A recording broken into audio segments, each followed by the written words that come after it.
Okay, welcome to The Actor and the Engineer. My name is Paul James. I come from the acting background.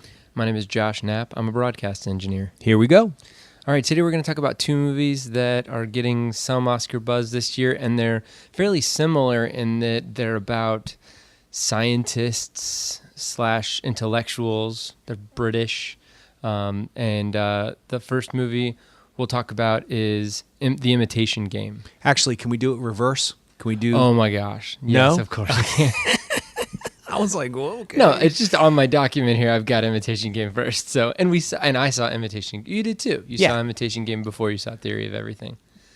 Okay, so you want to talk about Theory of Everything first? That would be my preference, if that's right. okay, computer man. That sounds good. All right, so let me. Did I mess you up on the bring computer? up Theory of Everything. Sorry, dude.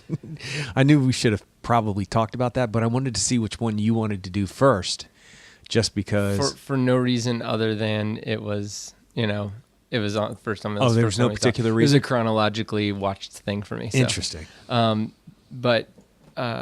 Theory of Everything, it's not pulling up right here, but it's based on the life of Stephen Hawking and the people surrounding him from college age through his life up close to now, into the 80s, at least, into like when he released his book, A Brief History of Time. So it stars Eddie Redmayne, who I got him mixed up with Freddie Highmore. I can see that. Because of the rhythm of the name and British and Finding Neverland. And I was like, it's been, 10 years since I've seen Finding Neverland. Like I saw it right when it came out. And then I haven't seen it since then. I was like, good for him. He's grown up and now it's not him. He's in Bates Motel. That's right. He's in Bates Motel. And Yeah. I just totally, completely mixed them up. So, Well, with all the movie information that's in our brain, I mean, one little mix-up is not going to hurt anybody. that's true. His wife is played by Felicity Jones, Who I've never seen before. And I hadn't seen much of her. I thought she was like a Doctor Who kind of a person. Have you heard of Doctor Who? Absolutely. That's Okay. the joke in there, because he's playing a TARDIS. He is playing a TARDIS in there. Exterminate, yeah. And so, but, in trying to pull her information up, I'm not getting very far. But I looked into it. I think she was in like one episode of a Doctor Who thing, and maybe she's in the new version of Doctor Who. I'm not really sure, but She's young though, right? She is fairly young, but Doctor Who's kind of had a renaissance over the last 6-7 years. She's only 31 years old, so she's not crazy young. She was in Spider-Man 2. She played Felicia, which I haven't seen Spider-Man 2, so that doesn't help me at all. I can't place her. She hasn't been in any... Did you see Like Crazy, 2011? No. I've heard of that movie. She was in The Tempest. She played Miranda in The Tempest. But anyway, she plays... she was in one episode of Doctor Who. But other than that, she plays the wife of Stephen Hawking, whose name is Jane Hawking. And I was kind of excited for this a long time ago because I heard that James Marsh directed it, and then I totally forgot about it recently. So then when the movie was over and I saw that James Marsh directed it, I had some conflicting thoughts. What else has he done? A lot of documentaries. Okay. He did an amazing documentary called Man on Wire. They're doing a narrative film starring Joseph Gordon-Levitt about Philippe Petit, the guy who walked in between, on a tightrope, in between, a cable, I guess, in between the two World Trade Center towers in the 80s. Yeah. So he's pretty much known for that. And then there's another documentary he did called Project Nim, which I did not see because it involves a chimpanzee, and I don't do those movies. I just don't. Fair enough. So, I saw a shirt recently that said, I don't care how many people die in this movie just as long as the dog lives. And that's totally me. That's a good T-shirt. That is totally me. So he's done a lot of documentaries, and I don't think this is his first narrative film, but he's bounced in and out, and and this he did one called Shadow Dancer, which I never saw. Sounds but it familiar. Was Clive Owen and Oh yeah, Maria Laird. No, that's somebody else. Sounds I don't know. Andrea familiar. Riceborough. sounds familiar. So who we So just you saw said recently. you had conflicting. Here's what I'm going to say. I think that this movie is two amazing performances that was directed in a subpar manner. That's what I think. And it really hurts the movie, I think. I think those performances with a different director would have been even better, but they kind of like saved the movie for me. It's not my favorite movie of the year. It's probably not going to be in my top 10, but those performances were really good. Those two performances. Did you think about it this week at all since you've seen it? Like, did it come into your head? Did you think, oh, I'm wondering what they're doing now. I wonder how she's doing now. I wonder why they did this. I wonder why he did this. No. Not once. No. That's an issue for me. Yeah. Yeah. I have to say, I agree with you 100% on the performances. I think they're outstanding. Mm-hmm. Are they nominations and Oscar worthy? I'm a little conflicted about that. I'll be honest with you. If this had come out in the summertime, I would not be thinking about it by Oscar time. I Yeah. just wouldn't. I mean, he's great, she's great, and maybe you're right. Maybe it has something to do with the way that it is directed, but I keep thinking, ho-hum. Okay, ho-hum. There are pacing issues. Yes. There's focus issues. Like, who am I supposed to be focused on? Who is this story about? And those things are really difficult. You, as a director, and in the editing room, you have to make a choice on that kind of stuff. You Absolutely. can't be vacillating between things. You can't have it all. And I mean, because as a moviegoer, I need to know who to focus on. I need to know, who's playing what role in this story. And it's like he tried to tell two separate stories at the same time, and he wasn't. I don't know. I felt It was like, like he a needed to be little more bit of this definitive. and a little bit of that and a little bit Yeah. of this and a little bit of that, and you really learn nothing. I was curious about things. We talked about Foxcatcher and how that posed a lot of questions, but perplexing, complex questions that I couldn't get answers to because I didn't know what they were, and I haven't stopped thinking about that movie ever since. Yeah. And this is the almost polar opposite for me. This film is good. It's not bad. My questions are different. Like, I was wondering why John DuPont did certain things certain ways, and I was trying to figure out how my brain could understand that. In this, I was actually thinking about things in a more general way. Like, why did he not he had a hard time picking up the pen, Stephen Hawking, in the beginning of the film. And you know that this is eventually going to lead you down to this disease that he has. Motor neuron disease. Yes, exactly. Lou Gehrig's disease. Yes, yeah. exactly. Which I didn't know about, which was, that was neat information. Neat, I guess, is not a great term, but I didn't know that that's what the definition of his disease was. But anyway, I'm wondering to myself, why didn't he pick up on that earlier? Was he so into his mathematician stuff at the time that he wasn't thinking? Did he not know that this was like, what made him go from picking up a pen off the floor just normally for his whole entire existence to all of a sudden being in college and fumbling with it? You remember the scene I'm talking about? I know exactly what you're talking about. And you as an audience member are led to believe this is the beginning of where his body starts to break down. Yeah. And people do have denial, and they do. Sure. They take forever to realize. Poor mothers out there, they're sick for days before they can even like sit down because they got kids and they've got PTA and all that other stuff. Parents in general. So, but they know they're sick 3 or 4 days into it, but they just can't do anything about it. But everything surrounds that and makes choices based on, okay, I'm sick, but I still got to take so-and-so to ballet. I still got to take so-and-so to soccer, so forth and so on. How come they never explored the fact that was coming and why there was no definition to it? I think Does any of that make sense? Yes, and I think that it may, looking at it from my perspective, I think it may be social awkwardness. People in more technical fields like physics or a mathematician like The Imitation Game, Alan Turing, have difficulty relating to other people. And I mean, I don't think that I necessarily have that, but I do have social awkwardness in some ways. And so you will refuse to acknowledge something or refuse to, say that you're going to like slough it off and try to just move forward and hope nobody notices type of a thing, because you're denying a certain eventuality of something that's going to happen, or you know what I mean? So like, absolutely, but none of that's defined here.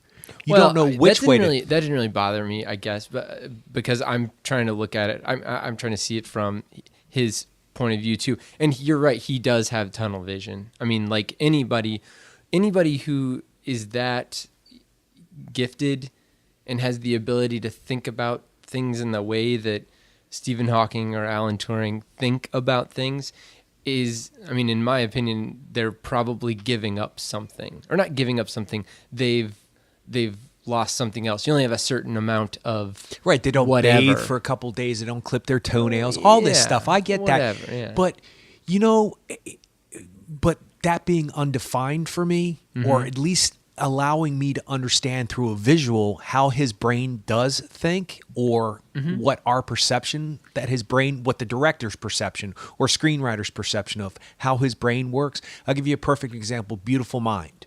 When you see him doing equations and they're blending in, and then, it's all this, I'm not saying imitate that, but that at least gives me some form of idea that the guy from Beautiful Mind, who I can't think of his name right now, this is how his brain might have thought, and this is how the equations worked, and that's how he got that girl to come over to him, and how he canceled out those three guys in Beautiful Mind. You remember the scene I'm talking about? And how it was all diagrammed in his brain, and then when he's watching the pigeons in Beautiful Mind, and they're eating, and he's got it's all mathed out, and he writes it on the window, and you can kind of see into his mind how a person like that might perceive. I have no idea anything about the math that they're doing. None. Well, it's also difficult because his particular type of physics is difficult to understand. Yeah, but you have to at least try to make the audience, or try to have the audience have some form of understanding of that visually,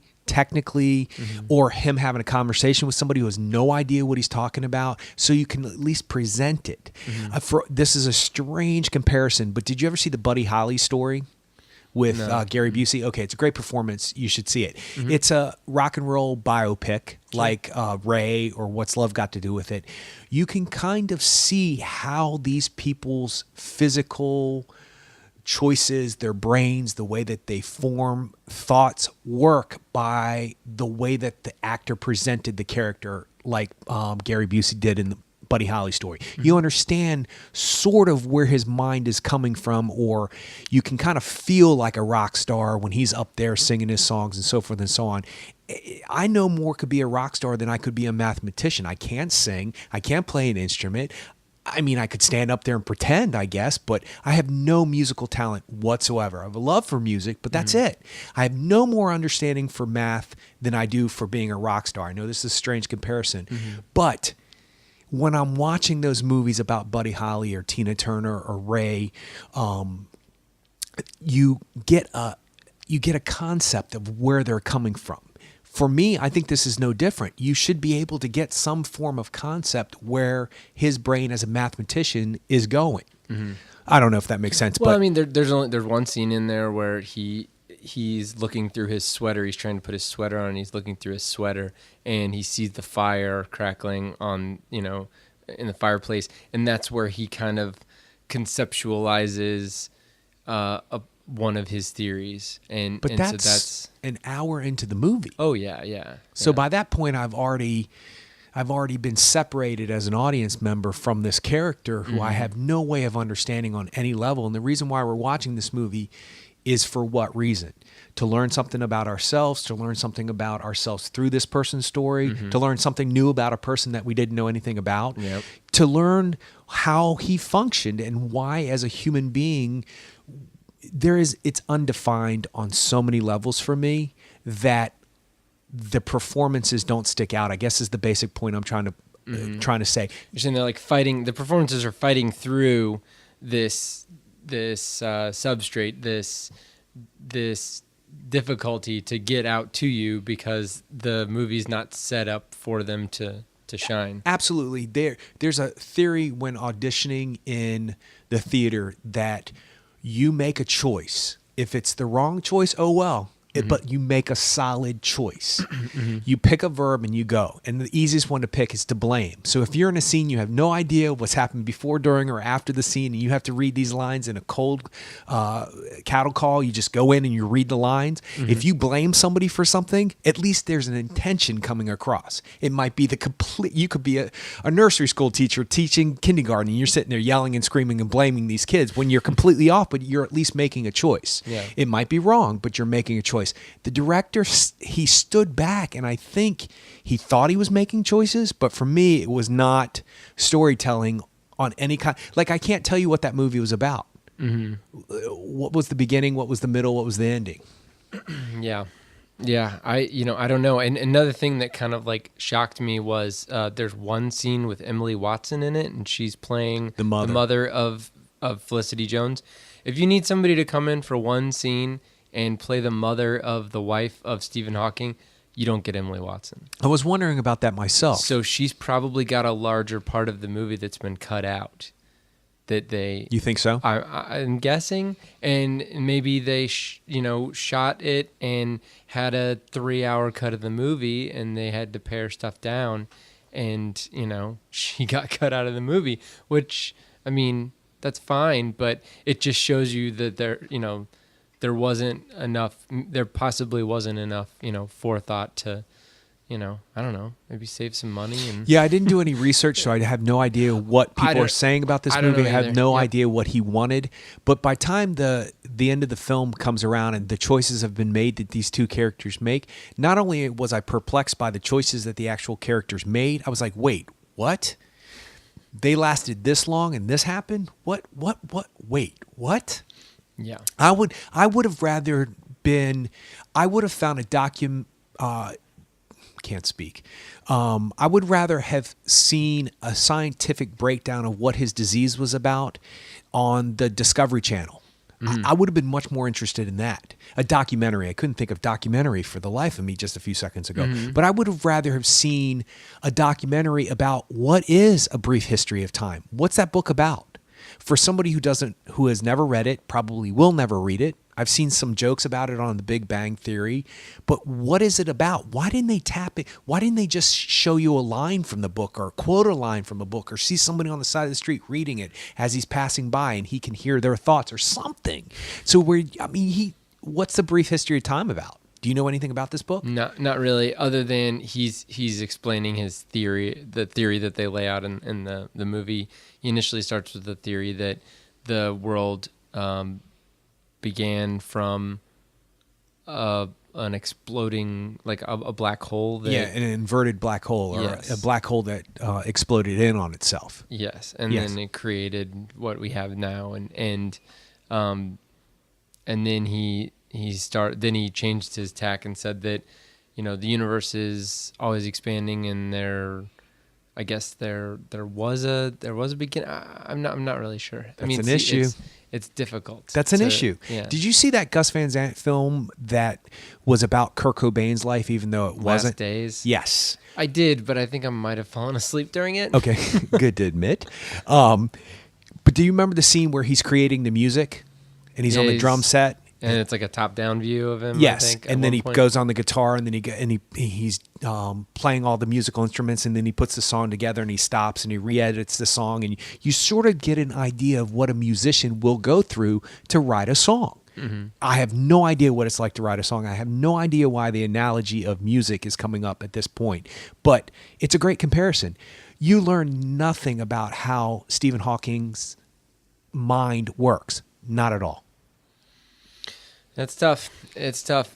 So what did you think about the performances of the two main characters? I think I think they did their job. There were a few moments that I thought she was outstanding in, but I didn't understand the choices that she was making because the narrative, the storyline wasn't there for me. So I didn't understand why she was making the choices that she was making. Like when they get the caregiver, the babysitter, or the friend from church, was she attracted to him? Was she not attracted to him? At the beginning, you think she's not, and then eventually you think everybody says that they are, but they're not. Yes. But then they are, but are they? So you're like, what?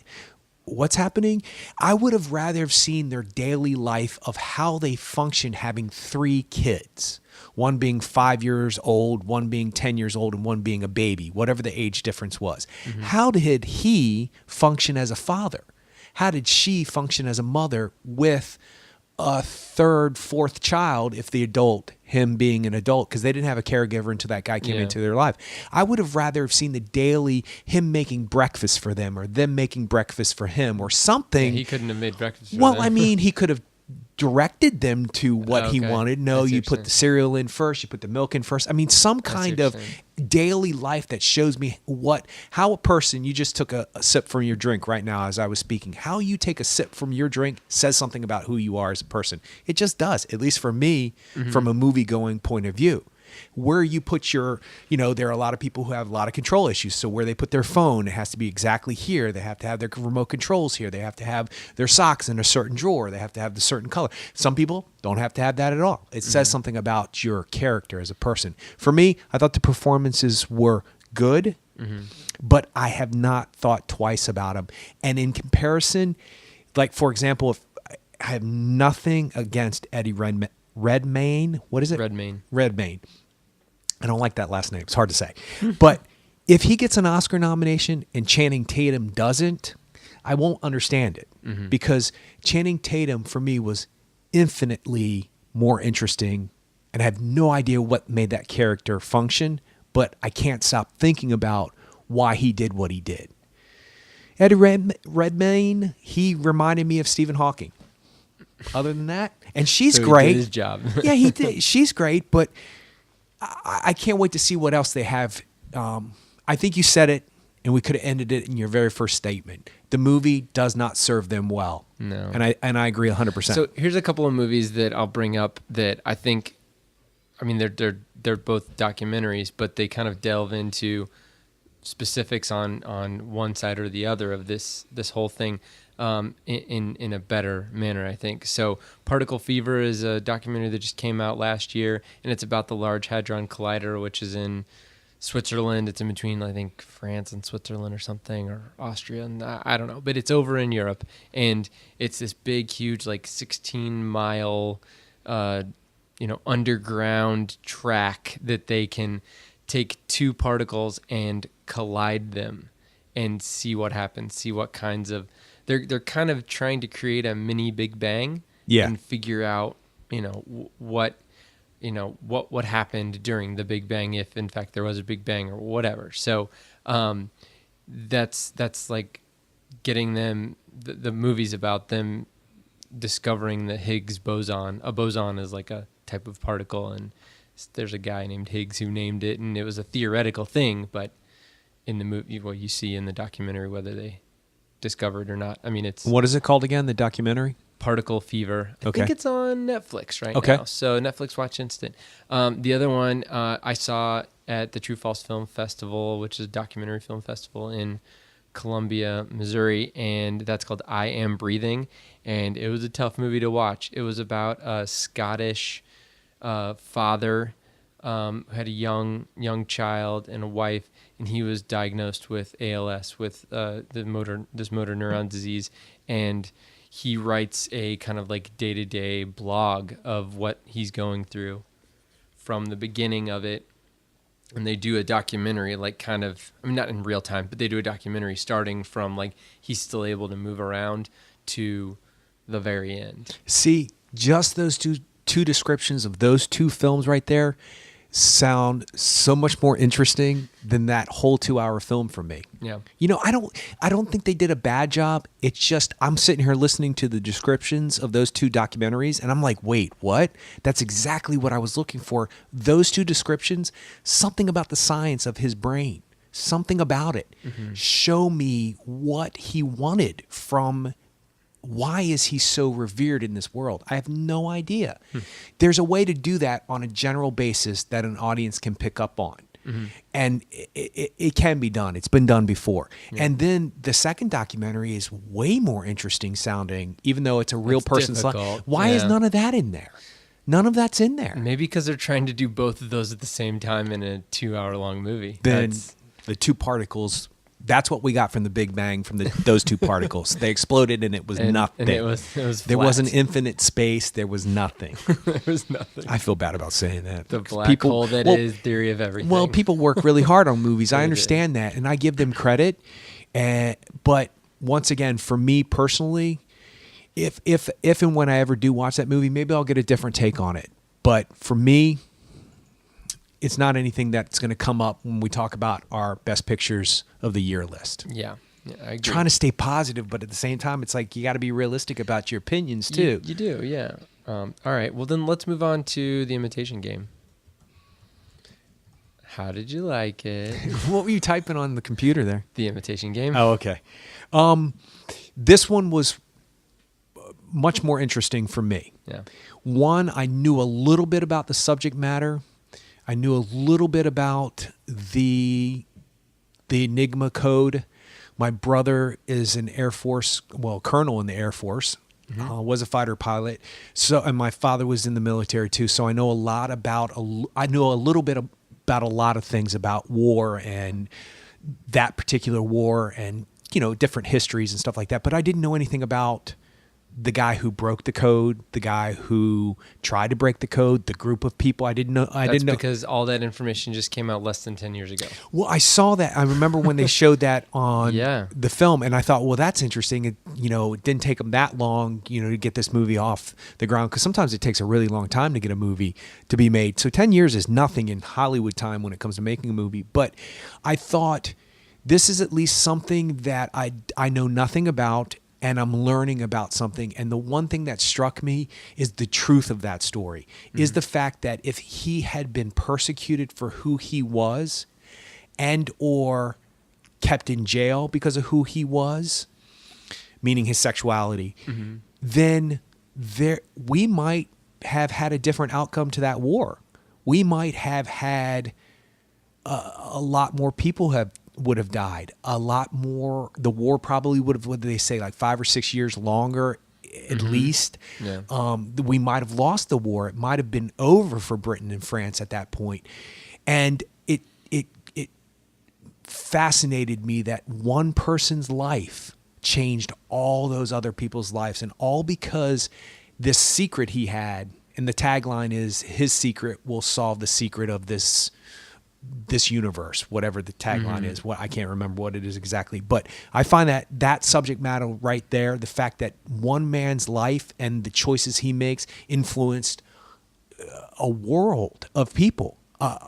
Hundreds of thousands of people's lives are owed to him. I find that fascinating with like Schindler's List and those kind of films. So topic wise, I thought it was very interesting. So right off the bat, it was, more interesting than go from there. Absolutely, because it at least had a point of view. At least had, for better for worse, it was about solving, decoding the Enigma Machine. Yes. So infinite possibilities of where it could go. From that point on, it's a straight biopic for me, and it's not ho-hum, but it's not anything that when I was talking about Fury, after we saw Fury, I was lit up. When we talked about Birdman, I was lit up. Last year's Wolf of Wall Street, I was over the moon. Yeah. I couldn't stop pacing talking about that film. I was so over the moon. This one, it's good. I mean, I liked it. And I think you should see it, to people who haven't seen it. But it's not... I always love to run into people who go, that's my favorite movie of all time. And I'm like, okay, so... Explain it to me. Yeah, give me some of that energy. Let me know why. And you, what'd you think? I liked it. I liked it much more than I liked Theory of Everything. Did we give a description of the movie? I mean, Neither. I think people pretty much know. It's the description on IMDb. It says nothing about his sexuality. It just says, during World War II, mathematician Alan Turing tries to crack the Enigma code with help from fellow mathematicians. It's good that it included the with help from fellow mathematicians, because like you said, it was his kind of like brainchild, this computer. It's a computer. Right. I mean, he's the father of computers. You could say that, and you could back that up with, with pretty good certainty that he's the father of, what I'm using right now in front of me, this laptop. So, I mean, that right there is interesting beyond belief to me, because he was thinking about machines in a different way. He was thinking about machines and humanity in a different way than anyone else. He wanted to make a machine that could have the complexity and the capabilities of a human brain. Now, we're not there yet, but at some point, people say that there will be a singularity, is what they call it. Ray Kurzweil is one guy who's written stuff kind of like you can upload your brain to the internet type of a thing, which is nothing but trouble, but we're moving towards that, whether we like that, whether I like that or not, or whether you like that or not, we are moving towards that. Well, I've seen The Matrix, so it just but computers are getting more and more complex. So, absolutely. Speaking of which, I have a side note. How come Stephen Hawking doesn't speak with a more updated voice? Sorry to go back to that. Probably his brand. Oh, you mean that the voice that he started with has now become the voice that everybody's used to, so that's why he's still... Okay. That's my guess. Yeah, because I was thinking, I'm sure they can, can Fandango. I don't know. Press 1. They all sound like yeah, exactly. speaking Or people. why doesn't he sound like Siri, Yeah. I guess maybe it's a similar thing as to, like, why doesn't McDonald's, like, have a different M? It's like that's their... Oh, okay. Yeah, that's their logo, that's their icon, that's their brand. And, I mean... Sorry to go back to that, but I was just thinking about when you were talking about technology. Yeah, that could also be a cynical answer, too. I mean, he could very easily... I haven't heard Stephen Hawking speak in a long, long time. I don't know. He was on The Big Bang, so... Now, didn't Roger Ebert have a similar system when he had to take out his larynx? I think he did most typing. I'm not sure if he had to speak... okay. I'm not sure. I thought I haven't seen that documentary either. People are talking about it, though. I'm sure that says something, or does, speaks to that at some point. But sorry to shift gears like that, but I just was fascinated by all this technology, and he still sounds like that. Yeah, and the one thing I did like is I like all of these actors. I really like all of the actors, the main actors, even down to Rory Kinnear. Have you seen him very much? Who is he? He's the Manchester police officer who interrogates. He's kind of the through line. I like him. Yeah, he's in all the new Bond movies. Yeah, so that's where I knew him from. I just saw him in an episode of Black Mirror. I keep hearing about this.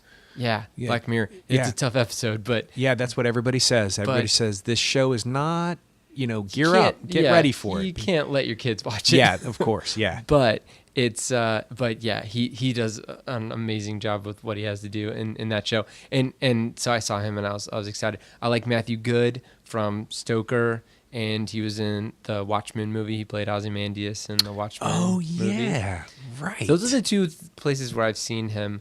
But he does kind of have an attitude in all three of those. There's kind of like a attitudinal through line in all of those three of those movies. Well used, super confident. Yeah, well kinda. used. Yeah, absolutely. Who is the younger guy whose brother is on the battleship that they discover is going to get attacked? Oh golly, he's the standout performance for me. Okay, that moment right there, I think is the best moment of the film. All right, Matthew Beard. Yeah, he broke my heart. Really? He really did. Yeah, he humanized it. And it was the perfect way in the script to humanize that situation. Benedict Cumberbatch, he definitely seals the moment with when he just shakes his head like, no, we can't do that. And he even had like tears in his eyes too. It's heartbreaking. Benedict Cumberbatch. But I'm wondering if that moment occurred because of that other actor. When he's like, just this one time, it's my brother. You're kidding me here, right? This is not happening. Why can't you just make an exception just for this one? Just one time. You're standing in front of the exception. You have to. And he just shakes his head. And I think it's the moment of the film for me. It humanizes the film for me. That moment right there is way more interesting than some of the films, the 2-hour-long films that we've seen this year. Just that one moment. So, anyway. Yeah, I agree. And I think that the what was the other actor I was going to talk about? Mark Strong, who you asked me who he was. Yeah. I was like, who is that guy? I've seen him a lot. And he's wearing a hairpiece. He's usually bald. Yeah, that's what I thought. But yeah, he was in the first Sherlock Holmes movie with Robert Downey Jr. And he was in Kick-Ass. He was the bad guy in Kick-Ass, and he's been in. I was just getting ready to say, movies. wouldn't he be great as a villain in a comic book movie? But he technically already has. He's done it. Yeah. Yeah, he would. He's interesting. He was in Tinker Tailor Soldier Spy. Right. He's interesting because he's got that hard brow, literally, physically, and psychologically too. He's the hard guy in the movie, and he has to be the logical guy, and he has to get this done by this period of time because people are gonna die. Well, and the other thing to keep in mind is that, like, yes, he's dealing with this situation, but a guy at his level is dealing with 100 other situations that are of the same importance. Right, the Russian spy subplot, if you will. Yeah. He's like, that might be happening, but it's happening because of this. And he's none of your keeping business. all that in his brain, so you can tell by his performance. Yeah, he has to keep on top of it all, and that's difficult. I would think that would be difficult to play, but I thought that it would be because he's also has to instill confidence in people who are, which you were defining earlier, that the people whose minds work this way are not necessarily socially, comfortable. They're socially awkward. And I think everybody has some form of social awkwardness disorder. I think mine is masked by not being the wallflower. I'm the belle of the ball. I'm the one who's out there having a good time at the party and going, hey, how you doing? I'm Paul. Nice to meet you. And this is Steve. Blah, blah, blah. I'm that guy. You might be the guy who's up against the wall talking to his wife until somebody engages you in a conversation. There's a bunch of different ways that people handle their social anxiety, if you will. Or it exhibits itself in different ways. That guy... who's the guy from Sherlock Holmes? Mark Strong. Thank you. Yep. He had to contain all those personalities, and you see it all in his performance. You see him being the puppet master without really taking, you never see it purposely done. It's all kind of there, but it's not. It's interesting. Yeah, and I really liked all those performances. And Keira Knightley, I like Keira Knightley. I do too. And she didn't do anything to, make me not like her in this movie. And it seems like they were trying to give her, like, she's like the most well-rounded, smartest person in the movie as far as like being able to handle the Alan Turing character and everyone else and totally understand where he's coming from, but still be, socially perfect, like she's able to integrate into society well, and she's a genius, right? And she also, this movie also is very specific in showing. I think it's kind of like it's in a lot of ways. It seems like it's meant to be a pat on the back to us, living in this time, because we look back and say like, oh, women couldn't be in jobs that men would have, and you look at it, especially I guess in the United States and first world countries in general are more evolved, for lack of a better word, as far as some of those things are concerned.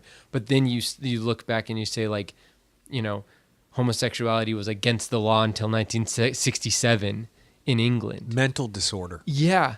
That you look at it and that leap of time is crazy.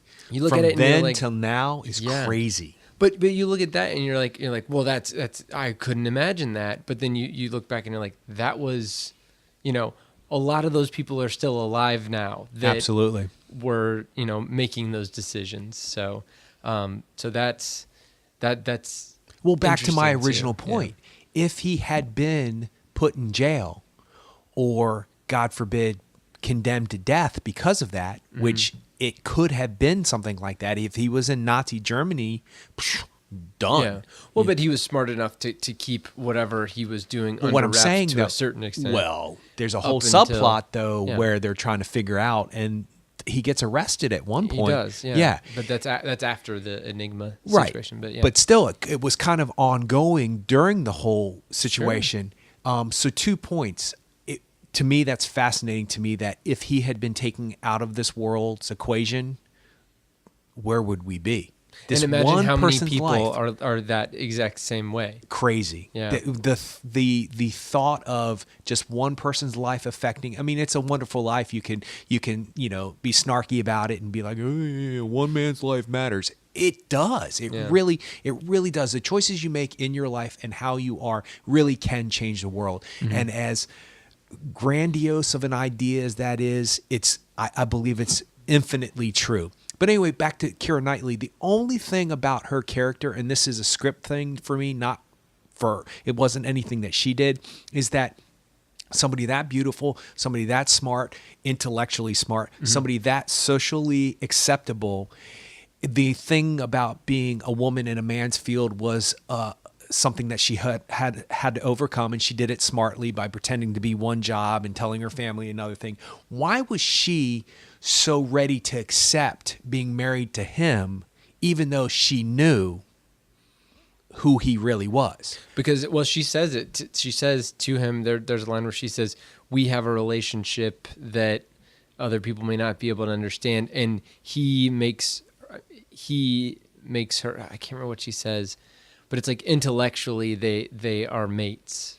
I think that needed to be stressed just a little bit more, because I couldn't foresee her giving up all of the other things that come with being married to a heterosexual man, all of the stuff that comes with that. Yeah. All the sexual stuff, all of the, I'm not saying you can't have that with somebody who is a homosexual. I'm just saying that the likelihood is not as great. Obviously, they're going to have a relationship that's based on intellect, which they already have. So why would... Maybe she couldn't put up with anybody dumber than him. Well, you know what? That would have been nice to have pointed that out. Just a small little thing of it. Yeah, I see what you're saying. Like, have her interaction with another man at some point somehow. Right. And then her go, you see what I'm dealing with? Yeah. You see why I would rather be with you? Because whatever I can get from him, I get multitudes of other things from you that and outweigh it's worth whatever. Is it's just a small missing. little thing. I don't think it takes you away. felt like she was kind of conceding to him. Well, I didn't understand why she made that choice. Yeah. It wasn't clear to me, and it wasn't. I'm going to start terming things now. Foxcatcher unclear, to where I'm so perplexed by it that I'm still trying to figure it out. It wasn't that. You just dropped it. Yeah, I just went, okay, well, it's just one of those things. I found it way more interesting that people already knew who he was. And I thought to myself, wow, there's this big debate whether or not this is choice or if this is environment. But everybody always goes, oh, I kind of guessed it. Well, if you kind of guessed it, it kind of meant that he is who he is. So he's probably born that way.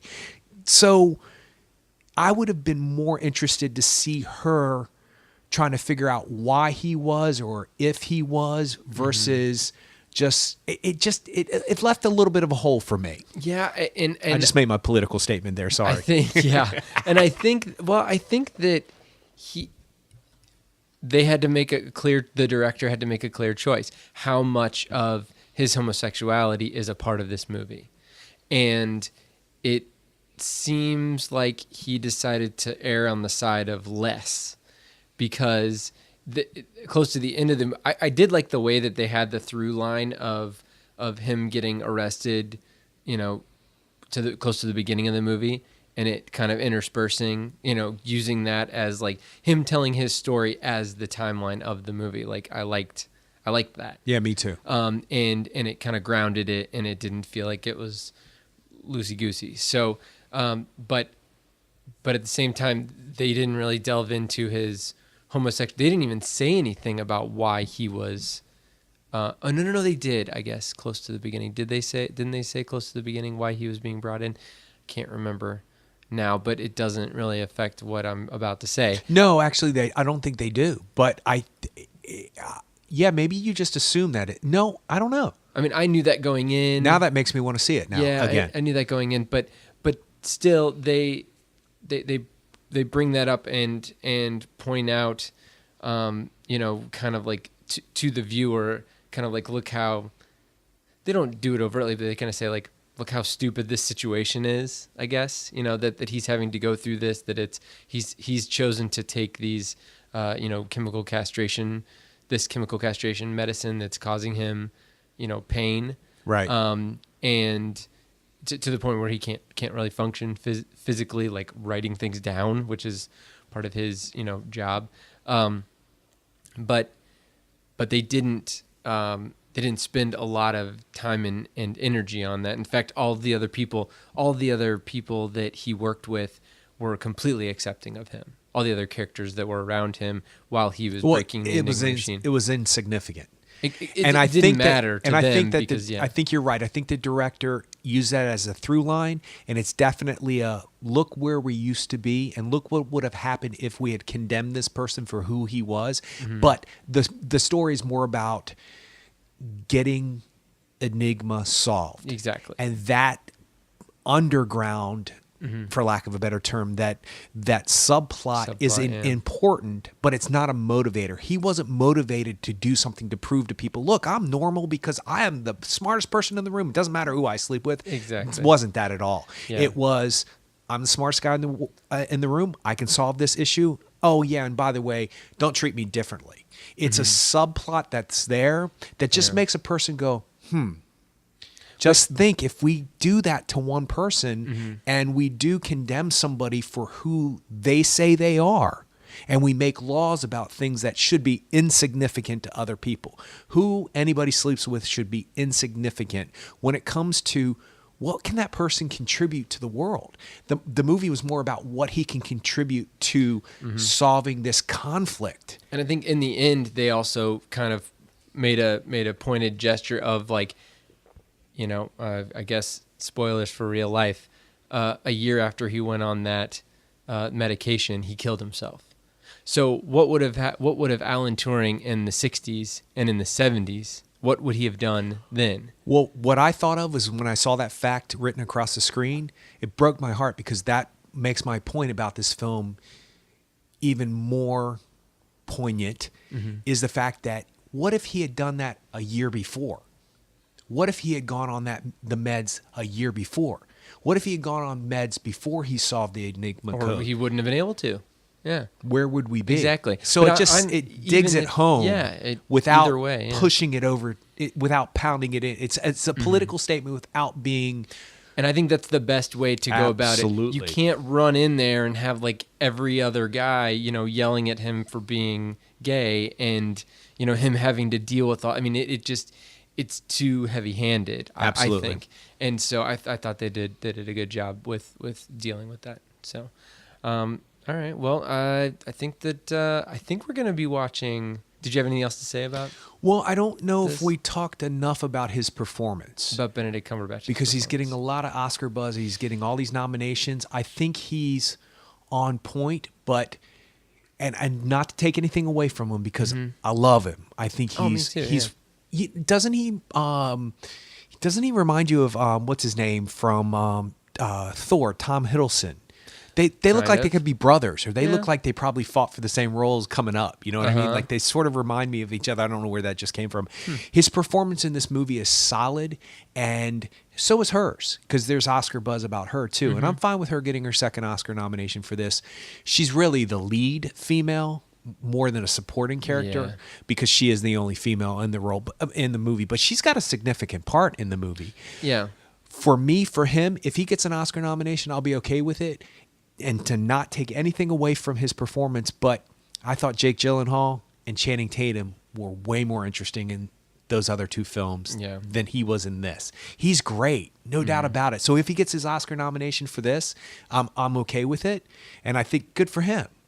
But that Jake Gyllenhaal character, man, I can't get that guy out of my head. He's got a lot more to bite down on, though. This guy has a lot too. He has affectations. I think his voice, fascinating, and his hair, and the way that he has to like carry himself. I mean, I think he carries himself differently than he does when he plays Sherlock, because that's what I've seen him do the most. But Eddie Redmayne has all these things for Theory of Everything too, but he's not as interesting to me as Channing Tatum was, or as... I think the physicality of that role was really difficult, and I applaud him for what he had to go through as an actor. Yeah, I can't imagine that. Yeah. He must have been wearing some sort of like brace or something to like get his shoulder up. I mean, it had to be painful. I thought to myself, man, his lower back must have hurt after slouching like that all day long, because he was doing that for hours. Oh, yeah. So good for him. But Yeah. Benedict Cumberbatch, I think it's great if this movie brings people his name. Everybody goes, oh, that's that guy from this movie. Mm-hmm. That'll be great. Do I think if I was voting for the Oscars, would I vote for him? I don't know. I don't want to say anything bad like that because I can't vote. But yeah, no, I don't. I guess you're right.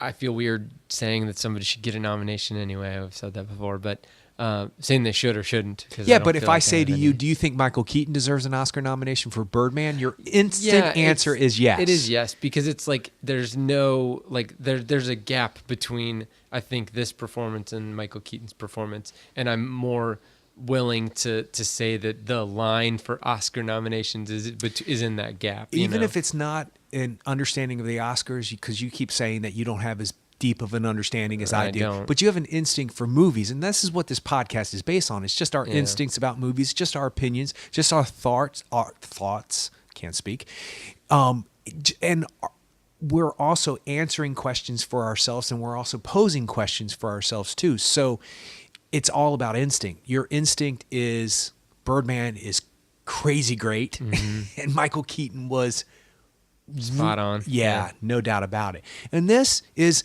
if it comes on cable again, the Imitation Game, if it comes on cable, I'll be like clicking into it, and I'm sure I'm going to find it even more layered. I just like looking at that Enigma machine. That Yeah, thing, like cool, from an right? engineering standpoint, Yeah. like, and how that was. I mean, consider that every smartphone is infinitely smarter than that thing. It's crazy. It's crazy. Well, the fact that somebody's brain even thought that up before the possibilities were there. Well, what's the expression? Necessity is the mother of all invention. Yeah, right. I mean, and his brain, it doesn't even say in the movie, it's going to take a machine to solve a machine. Doesn't he say something to that? The fact that he has it all in his brain and that he can figure it all out and where everything goes. And it's also interesting to me that these significant things that happen to these two brilliant men that we're talking about in these two separate films, all kind of comes from circumstances that they would have never have guessed. They didn't work their way towards these theories. In Imitation Game, he hears that thing coming from the one lady. She says something to him. She says that he has his own. Yeah. Right. And then it sparks him to go, oh, that's how this code should work.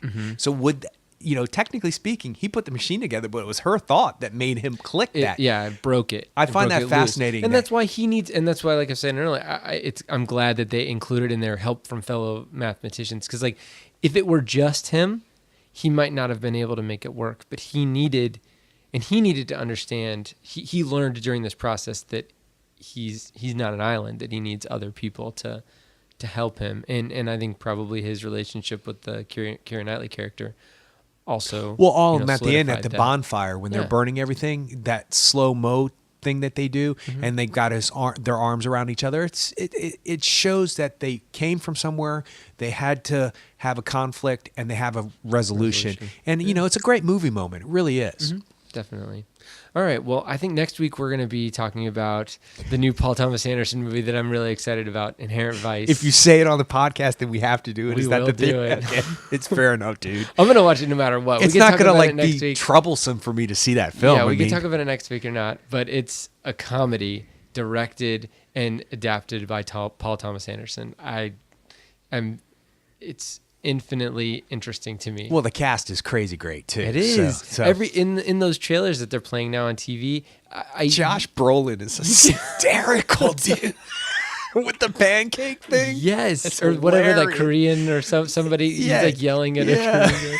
And Owen Wilson's It's in the movie. Joaquin Phoenix's reaction. Yeah. It's so funny. Yeah, Owen Wilson. Yeah. Martin Short's in the movie. Yeah, and which is weird. He's Reese coming back up Witherspoon. again. Yeah, well, and so is Eric Roberts. Oh, really? Yeah, he's in the movie. Yeah, he's the billionaire. He's the Oh, billionaire my that gosh. his ex-wife is married to. The trailer, and a plot about his wife is trying to do something to her billionaire husband. The billionaire husband is Eric Roberts. Okay. Yeah, good for him. And this all like makes me think about like Big Lebowski, which Yeah. I'm trying to like tamp that down because I can the see first why time you I say saw that. Big Lebowski, I didn't like it.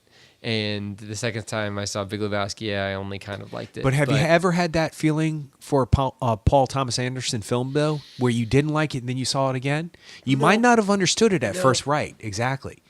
Like, I felt my way through Punch Drunk Love and fell in love with that movie because it made me feel something. I don't know if I understood it completely and still don't understand it completely on some level, but I feel that movie.